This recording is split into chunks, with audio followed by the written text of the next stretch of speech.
कुछ question discuss करते हैं linearity, time variance, time invariance, causal, non causal, stable and unstable पे जो रिसेंटली गेट में पूछे गए थे। अभी मैंने कुछ एग्जांपल डिस्कस किए, आपको थोड़ा सा क्लैरिटी देने की कोशिश करी। तो अब कुछ क्वेश्चन डिस्कस करते हैं। ये 2017 गेट में आया हुआ था। Y t is equal to t minus t to t x of u due. तो इंटीग्रेटर वाला मैंने बताया, ये बहुत इंपॉर्टेंट है, इसमें बहुत ट्रिकी क्वेश्चन बनते हैं। मैंने अभी आपसे क्या कहा था, अगर लिमिट टी माइनस इन्फिनिटी या इन्फिनिटी में से यूज हुई है, जहां टी को टी प्लस ए ले सकते हो, टी माइनस ए ले सकते हो, तो सिस्टम कैसा हमेशा आएगा, टाइम इनवेरिएंट ही आएगा। तो ये कैसा सिस्टम आएगा, सीधे सीधे टाइम इनवेरिएंट है, आपको चेक करने की जरूरत ही नहीं है। तो इसमें पूछा गया था लीनियर और कैसा सिस्टम है, टाइम वेरिएंट है कि टाइम इनवेरिएंट। तो ये सिस्टम कैसा है, सिंपली याद रखो ये सिस्टम कैसा है, लीनियर है, क्योंकि इंटीग्रेटर बाय डिफॉल्ट कैसा सिस्टम होता है, चाहे उसकी लिमिट कुछ भी हो, लीनियर होता है। और मैंने कहा था लिमिट माइनस इन्फिनिटी हो, इन्फिनिटी टी, अगर अपर और लोअर लिमिट इन्हीं में से कोई वैल्यू ली गई है तो सिस्टम टाइम इनवेरिएंट होता है। जहां मैंने आपको ये भी बोला था टी की जगह टी प्लस ए भी यूज कर सकते हो, टी की जगह टी माइनस ए भी यूज कर सकते हो, जहां ए कांस्टेंट है, यहाँ capital T is a constant. तो ये कैसा सिस्टम है, लीनियर और टाइम इनवेरिएंट। ये क्वेश्चन आपका 1 नंबर में आया था। अब जो इंटीग्रेटर को नहीं पढ़ा होगा ढंग से, वो टाइम इनवेरिएंस और वेरिएंस को ढूंढेगा इस क्वेश्चन में, उसको टाइम लगेगा, जबकि आप देख के बता सकते हो। ये लीनियर तो हमेशा होता है, तो नॉन लीनियर वाले ऑप्शन ऐसे ही रिजेक्ट हो गए। आपको बस यहाँ चेक क्या करना था, टाइम वेरिएंस या टाइम इनवेरिएंस। मैंने सीधे बताया, इसको देखो, सीधे सीधे कैसा सिस्टम आएगा, टाइम इनवेरिएंट। विद इन आप 10 सेकेंड क्वेश्चन पढ़ते इसका आंसर दे सकते हो। और 1 नंबर में आया था, ये इसीलिए 1 नंबर का था, जिसको नहीं पता होगा वो इसी पे 5 मिनट लगाएगा। और 1 नंबर के लिए 5 मिनट बहुत ज़्यादा टाइम है आपके एग्जाम के लिए। कुछ और क्वेश्चन जो पूछे गए मैं डिस्कस करता हूँ। तो सिंपली देखिए, जो चीज़ें मैंने बताई अगर आप उसको अप्लाई करोगे इजीली, क्वेश्चन भी रिसेंटली ये भी क्वेश्चन आपको गेट में आया था, टी की जगह एन आ गया, उससे कोई फर्क नहीं पड़ता। जो चेक करने का तरीका है, चाहे वो टी डोमेन में हो, चाहे कंटिन्यूअस डोमेन में हो, चाहे डिस्क्रीट डोमेन में हो, हमेशा क्या रहेगा, सेम रहेगा। ठीक है, तो अब देखो इस क्वेश्चन को कैसे करना है। इसमें पूछा क्या गया था क्वेश्चन में कि सिस्टम कॉजल है और स्टेबल है कि नहीं है, 2 चीजें पूछी गई थी। यहाँ लीनियरिटी और टाइम इनवेरिएंस नहीं पूछा गया था। लेकिन जब ये क्वेश्चन आप घर पे सॉल्व कर रहे हो, तो आप हमेशा गेट में पूछे गए क्वेश्चन में बाकी प्रोबेबिलिटी भी ढूंढा करो कि इस क्वेश्चन में लीनियरिटी भी तो पूछी जा सकती थी, इस क्वेश्चन में टाइम वेरिएंस भी पूछा जा सकता था। तो आप उस चीज़ों को भी निकालने की कोशिश किया करो, तो आपका उस पर प्रैक्टिस बढ़ेगी क्वेश्चन की। सेम क्वेश्चन पे बाकी जो चीज़ें नहीं पूछी गई हैं उसको भी ट्राई किया करो निकालने की। ठीक है, पूछा गया है सिस्टम कॉजल है, स्टेबल है, अनस्टेबल है, क्या है। ठीक है, अब अगर ध्यान से देखो आपका आउटपुट क्या लिखा गया है। अब मैं इस आउटपुट को थोड़ा समराइज कर देता हूँ। ये एन एक्स एन के बराबर है कब, जब एन 0 से लेके कहां तक है, 10। एन 0 से लेके 10 तक को मैं un माइनस 11 लिख सकता हूं क्या। 10 पे इक्वलिटी है, इसीलिए मैं un माइनस 11 लिया। un माइनस 11 0 से लेकर 10 तक 1 सैंपल देगा, बाकी जगह ये सैंपल की वैल्यू क्या हो जाएगी, 0। un की वैल्यू 0 से लेके इन्फिनिटी तक 1 है, इसकी वैल्यू 11 से लेके इन्फिनिटी तक 1 है। तो जब इसको इससे सब्ट्रैक्ट करोगे 11 ऑनवर्ड्स, ये 1 होगा, ये भी 1 होगा, 1 माइनस 1 0 हो जाएगा। 10 तक ये 1 होगा, ये 0 होगा, तो सैंपल क्या आ जाएगा, 1 आ जाएगा। तो मैं उसको अब इस फॉर्म में लिखने की कोशिश कर रहा हूं। तो आउटपुट एन एक्स एन है कब, un माइनस 11 0 से लेके 10 तक। अदरवाइज आउटपुट क्या है आपका, अदरवाइज क्या मतलब, इसके अलावा किस, अब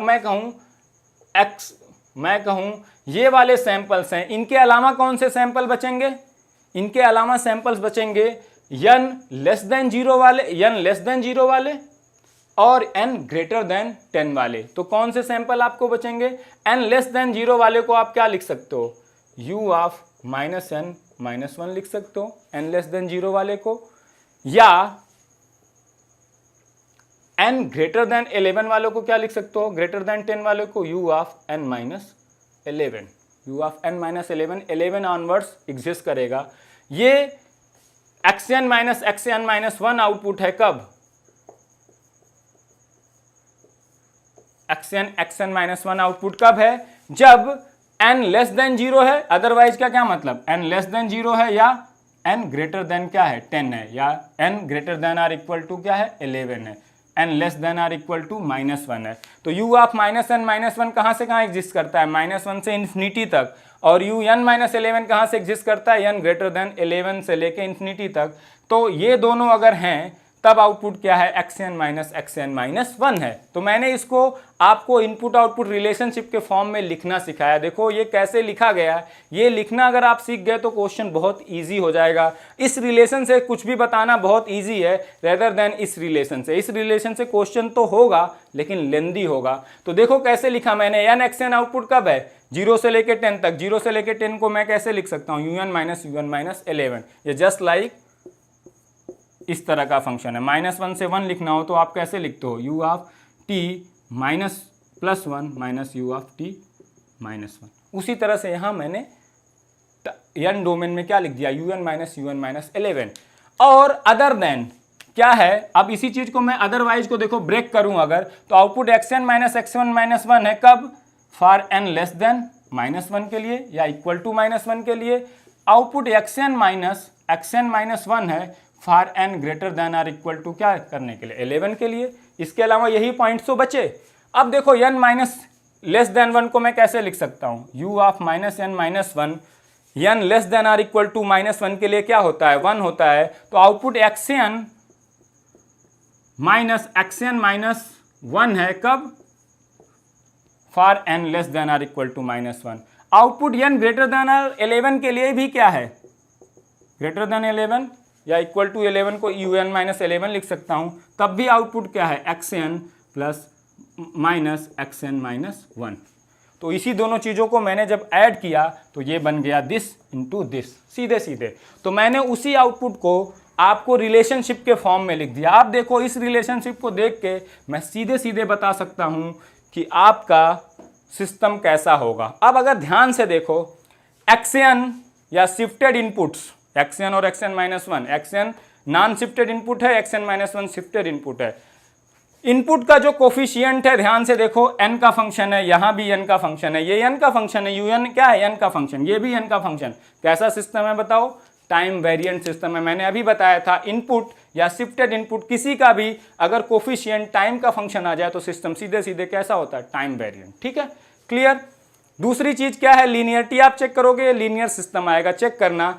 x1n और x2n के लिए निकालना, फिर x1n प्लस x2n के लिए निकालना, axn के लिए निकालोगे, ये हमेशा आएगा a इंटू yn आएगा, होमोजेनिटी सेटिस्फाई होगी। x1 प्लस x2n के लिए निकालोगे तो भी ये सेटिस्फाई करेगा, सुपर पोजिशन ये आएगा हमेशा लीनियर सिस्टम। चेक करना आप, मैं सीधे सीधे बता रहा हूँ। ठीक है, linear system. Time variance directly मुझे दिख गया कि ये कैसा सिस्टम है, टाइम वेरिएंट। कॉजलिटी के लिए बताओ, कॉजलिटी के लिए मैंने कहा था एक चीज आपको बस चेक करनी है। क्या चेक करनी है, इनपुट के किस वैल्यू पे आउटपुट डिपेंड कर रहा है। तो y अगर n नॉट पे वैल्यू चाहिए तो किस पे डिपेंड कर रहा है, यहाँ x ऑफ n नॉट आएगा, यहाँ x ऑफ n नॉट आएगा, यहाँ x of n naught minus 1। मैं केवल इनपुट को कंसीडर कर रहा हूँ, बाकी जगह तो टाइम का फंक्शन है, वहाँ भी n नॉट आएगा, लेकिन उससे मेरा कॉजलिटी चेक करने का कोई कंसर्न नहीं है। तो y n is equal to n naught पे आउटपुट चाहिए तो इनपुट की n is equal to n naught पे वैल्यू मतलब प्रेजेंट वैल्यू चाहिए, इनपुट की n is equal to n naught मतलब प्रेजेंट वैल्यू चाहिए, इनपुट की n नॉट माइनस 1 एक इंस्टेंट पहले की पास्ट वैल्यू चाहिए। तो ये सिस्टम कैसा सिस्टम है, कॉजल सिस्टम है। प्रेजेंट वैल्यू या past value is required, that's why this system given system is causal. यही आपसे पूछा गया था। अगली चीज आपसे क्या पूछी गई थी, weather given system is stable और अनस्टेबल। अब ध्यान से देखो, अगर मैं बाउंडेड इनपुट ले लूं, सपोज मैं बाउंडेड इनपुट ले लूं, इसको ये बाउंडेड हो गया, ये भी बाउंडेड हो गया, फिर अब देखो जो un फंक्शन है ये हमेशा वैल्यू या तो 1 लेता है या तो 0 लेता है। इसका आर्गुमेंट अगर पॉजिटिव या 0 है तो ये वैल्यू 1 लेता है, अगर इसका आर्गुमेंट निगेटिव है तो ये वैल्यू 0 लेता है। तो ये 0 आएगा या तो 1 आएगा, मतलब कोई फाइनाइट वैल्यू, फाइनाइट इंटू ये इनपुट को फाइनाइट या बाउंडेड ले लिया तो ये क्या आएगा, फाइनाइट। तो बाउंडेड इनपुट के लिए ये वाला पोर्शन तो बाउंडेड आ गया। दूसरा पोर्शन देखते हैं, xn को आपने फाइनाइट ले लिया, ये तो फाइनाइट है ही।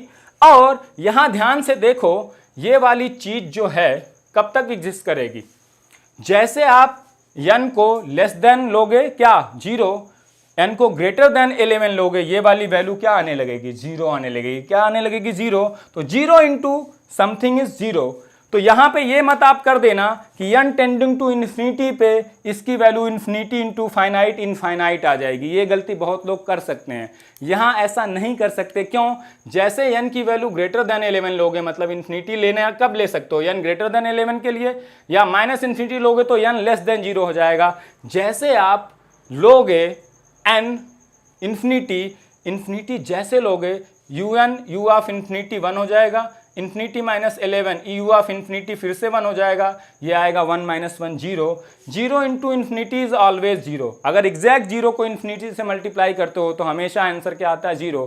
तो 0 into infinity is 0 into finite या bounded input 0 into bounded is 0। तो यहाँ ऐसा मत कर देना कि n इन्फिनिटी ले लेंगे और ये बाउंडेड है तो n इंटू एक्सन क्या हो जाएगा अनबाउंडेड, जो गलती आप करते हो। इसके साथ एक और फंक्शन आ गया है, केवल n इंटू एक्सन होता तब तो मैं सीधे सीधे कहता कि ये अनस्टेबल ही सिस्टम है। क्यों? क्योंकि मैं एक्सन को बाउंडेड लेता तो n टेंडिंग टू इन्फिनिटी पे bounded into infinite is infinite, तो आपका अनबाउंडेड आउटपुट आ जाता है। लेकिन यहाँ पे एक और फंक्शन है, कौन सा? ये वाला फंक्शन आउटसाइड 11 लेस देन 0 के लिए क्या है 0 है, क्योंकि ये फंक्शन कब तक एग्जिस्ट करता है 0 से 10।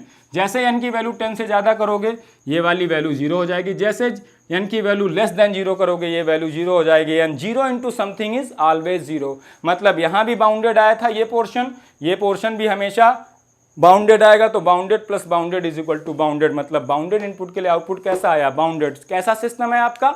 स्टेबल सिस्टम है। तो ये कैसा सिस्टम है? कॉजल भी है और कैसा है? स्टेबल भी है। तो इसको आप हमेशा जब इस फॉर्म में आए इक्वेशन, हमेशा try to write in this form. इस फॉर्म में लिख लिया तो लीनियरिटी, टाइम वेरिएंस सब कुछ चेक करना बहुत ही ईजी हो जाएगा आपके लिए। दो और क्वेश्चन हमने यहाँ पे लिख रखा है, इसको भी डिस्कस करते हैं। ये रिसेंटली अभी गेट में पूछे गए हैं। इसमें आपसे पूछा गया है कि लीनियर है, टाइम इनवेरिएंट है, टाइम वेरिएंट है, क्या क्या है। तो अभी मैंने बताया था टाइम वेरिएंस के केस में सीधे सीधे देखो, अगर कोफिशिएंट टाइम का फंक्शन आ गया सीधे सिस्टम क्या हो जाएगा टाइम वेरिएंट। तो बहुत सारे ऑप्शन आपके क्या हो जाएंगे? गायब हो जाएंगे, इलिमिनेट हो जाएंगे, जैसे जो टाइम इनवेरिएंट वाले ऑप्शन होंगे। तो जैसे आपने इसको देख के बताया टाइम वेरिएंट 2 या 3 ऑप्शन हो सकता है, 3 ऑप्शन रिजेक्ट हो जाएं, सीधे सीधे आंसर आ जाएगा। 2 ऑप्शन रिजेक्ट हो जाएंगे। बाकी जब लीनियरिटी चेक करोगे AXT के लिए AYT आउटपुट आ जाएगा, AXT रखोगे A बाहर आ जाएगा। X1T प्लस X2T के लिए रखोगे तो cast into X1T plus cast into X2T Y1T plus Y2T आ जाएगा। तो सिस्टम लीनियर भी है और टाइम इनवेरिएंट है। कॉजलिटी के टर्म में बात करो, आउटपुट YT की वैल्यू इनपुट पे कब डिपेंड कर रहा है? Y of T0 X of T0 पे डिपेंड करेगा। मतलब T is equal to T0 पे अगर आउटपुट चाहिए तो आउटपुट किस पे डिपेंड करेगा? इनपुट की X की value T is equal to T0 पे, मतलब प्रेजेंट वैल्यू पे। तो सिस्टम कैसा है? कॉजल सिस्टम भी है। और अगर आप स्टेबिलिटी की बात करोगे, अगर XT को मैं बाउंडेड ले लूं तो कास्टी फंक्शन तो हमेशा कैसा होता है? बाउंडेड ही होता है। इसका एम्पलीट्यूड +1 और -1 से ज़्यादा जा ही नहीं सकता। तो bounded into bounded is always bounded. तो आपका बाउंडेड इनपुट के लिए आउटपुट हमेशा बाउंडेड आएगा। तो सिस्टम कैसा होगा? स्टेबल। तो बहुत ही सिंपल क्वेश्चन 1 नंबर में आया था। तो इसमें मेन इंपॉर्टेंट था टाइम वेरिएंस चेक करना। अब फिर से आते हैं इंटीग्रेटर। आजकल इस पे हर बार क्वेश्चन आ रहा है इंटीग्रेटर पे पहचानने के लिए, लीनियरिटी, टाइम वेरिएंस, स्टेबिलिटी। तो इसको थोड़ा सा और डिस्कस करते हैं, सीधे सीधे कैसे यहाँ पे बता सकते हैं। देखो ध्यान से, x of tau d tau -infinity to -2t। मैंने क्या कहा था? t इन्फिनिटी -t के अलावा कुछ भी लिमिट में आ जाए तो हमेशा सिस्टम क्या होगा? टाइम वेरिएंट होगा। जहाँ पे t की जगह t प्लस a और t माइनस a लेना अलाउड है, यहाँ लिमिट में -2t आ गया, कैसा सिस्टम होगा? सीधे सीधे लिख दो, क्या होगा? Time variant. पूछा गया आपसे, ठीक है। और अब ध्यान से देखो, मैंने कहा था -इन्फिनिटी टू t। अब देखो y ऑफ मान लो -2 की वैल्यू आपको निकालनी है, तो ये कहां से कहां तक आएगा? x of tau d tau.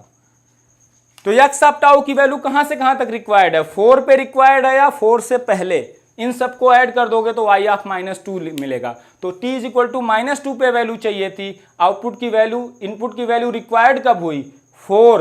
4 बाद में आएगा -2 से कि पहले आ जाएगा? 4 बाद का पॉइंट है, फ्यूचर का पॉइंट है। मतलब t इज इक्वल टू -2 पे आउटपुट की वैल्यू रिक्वायर्ड है। आउटपुट चाहिए किस पॉइंट पे? इनपुट चाहिए किस पॉइंट का?